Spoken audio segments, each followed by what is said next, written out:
가끔 우리는 하나님 아버지의 마음을 어떻게 깨닫게 됐는가, 사람마다 아하 하는 큰 깨달음 변화의 시간들이 있을 거예요. 저 같은 경우는 제 딸을 통해서 하나님 아버지와의 관계, 아버지와의 마음을 깊이 있게 깨닫는 적이 꽤나 많습니다. 딸이 초등학교 1학년 때 진지하게 저에게 말을 했습니다. 아빠 나 싫어해? 아니 왜? 아빠, 다른 친구들은 다 아빠들이 일주일에 하루 이틀씩은 꼭 놀아주는데 아빠는 왜 나랑 놀아주질 않아? 가만히 생각해 보니까 아이 말이 맞았어요. 제가 담임 목사로 부임하고 4년 동안 정신없이 보내느라고 아이랑 별로 놀아주지를 못한 것 같아요. 그래서 바로 아이에게 말했습니다. 아빠는 너를 가장 좋아해. 아빠는 너를 최고로 좋아하니까 의심하지 마. 그랬지만 내심 굉장히 미안했습니다. 게다가 딸의 그림에서 언제부터인가 아빠가 보이질 않는 거예요. 틀림없이 엄마도 있고 강아지도 등장하는데 아빠가 보이지를 않는 거예요. 제가 딸에게 물었습니다. 딸아, 왜 너의 그림에는 아빠가 없지? 그랬더니 아빠는 나랑 놀러 간 적이 없잖아요. 놀러 갔을 때 그림을 그린 건데 아빠는 나랑 놀러 간 적이 없어서 그림에 빠져 있으니까 너무 속상해하지 마. 아빠 미안해. 다음부터 아빠 넣을게. 근데 오히려 제가 더 미안했습니다. 가만히 보니까 정말 같이 많이 놀아주지 못한 저의 모습이 보이는 겁니다.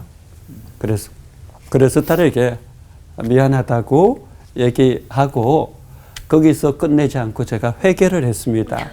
회개는 행동으로 보여줘야 되는 것이죠. 그래서 제가 두 가지를 회개했습니다. 하나는 딸아이가 초등학교를 졸업하기까지 딸아이와 노는 데 집중해야겠다. 그래서 그때 제가 제 모교에서 대학에서 월요일마다 쉬는 시간을 이용해서 오전에 강의를 했었습니다. 그러니까 주일날 밤에는 강의 준비하고 주일날 오전에 이제 월요일날 오전에 강의를 하고 나면 오후에 모든 힘이 빠져서 놀아주지를 못했는데 이래서는 안 되겠다 해서 딸아이에게 우선순위를 둬야지 하고 학교 측에 제 딸아이가 초등학교 졸업하기까지 딸아이가 저랑 논다고 할 때까지 저는 강의를 그만두겠습니다 하고 강의를 하지 않았습니다. 그리고 두 번째는 바로 아내와 의논해서 어린이들이 가장 좋아하는 놀이동산 자유이용권 1년권을 저렴한 가격에 끊었습니다. 그래서 제가 6번이나 갔습니다. 제가 6번이나 간 거 참 미안한 일인데 사실 우선순위, 중요순위를 정하지 않았으면 6번 못 갔을 겁니다.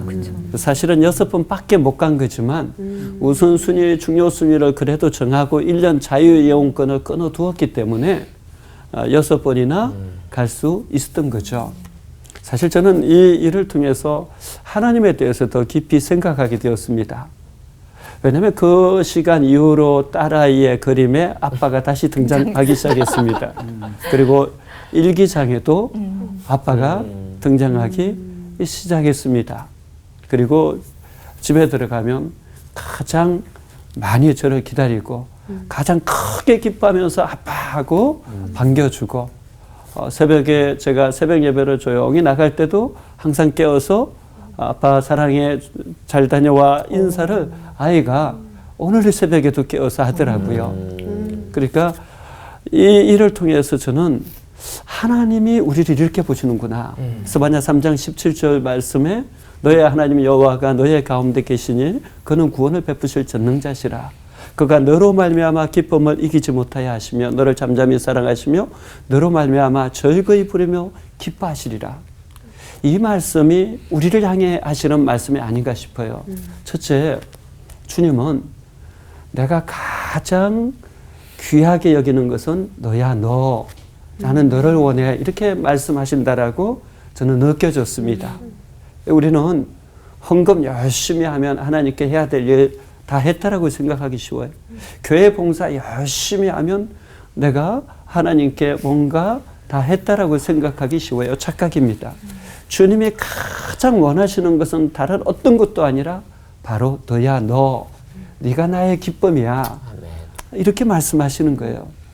두 번째 제가 깨달은 것은 정말 나를 그토록 좋아하시고 사랑하시는 하나님이 내 삶의 우선순위, 중요순위에 1순위로 있는가 하는 문제였습니다. 왜요? 우선순위, 중요순위로 분명하게 확정된 것과 확정되지 않은 것은 너무나 다릅니다. 여러분, 하나님은 우리 삶의 엑스트라가 아닙니다. 그분을 가장 기뻐하고 그분을 가장 즐거워하면 즐거워할수록요, 오히려 하나님께서 우리를 더 깊이 사랑하시고 우리를 그분의 그 기쁨 가운데 통참시켜 주시는 거예요. 그래서 오늘 우리가 하나님 아버지의 마음을 더 깊이 깨달았으면 좋겠어요.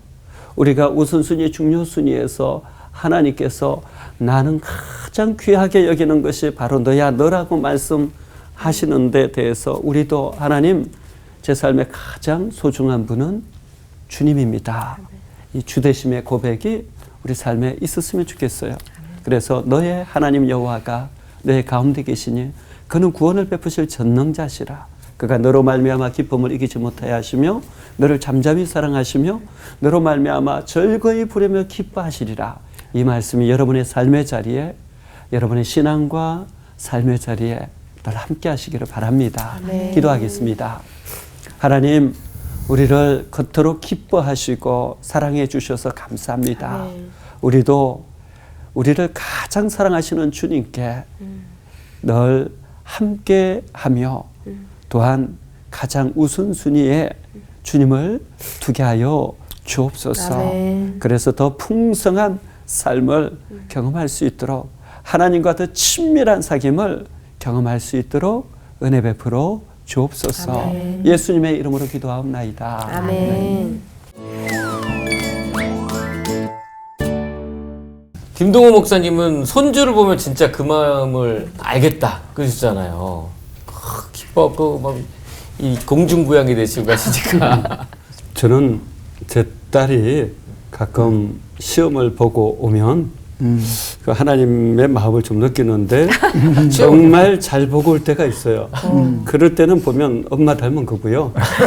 어쩌다 진짜 공부를 안 해가지고 50점 막 60점 이렇게 받을 때도 어쩌다가 있어요. 그건 저를 닮은 거예요.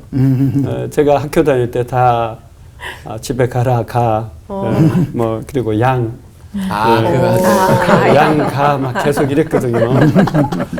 그러니까 그럼에도 불구하고 저는 양가 맞으면 항상 집에 가기가 두려웠어요. 엄마가 오늘 밤에 밥 안 주는 거 아니야? 이런 마음이었는데 항상 맛있는 밥을 주셨단 말이죠. 그러니까 저는 딸이 뭐 50점, 60점 시험지를 받아가지고 해맑게 웃는 게 좋은 거지. 그렇게 받았다고 기죽어 있으면 안 좋죠. 그래서 아빠는 50점 미만도 태반이었어. 전혀 문제되지 않아. 딸아, 아빠는 성적과 관계없이 너를 사랑한다 막 하면서 이렇게 격려하거든요. 그래서 오히려 하나님 정말 우리 하나님의 자녀니까 그 자체로 너무 기뻐하고 좋아하시지 않을까 싶어요.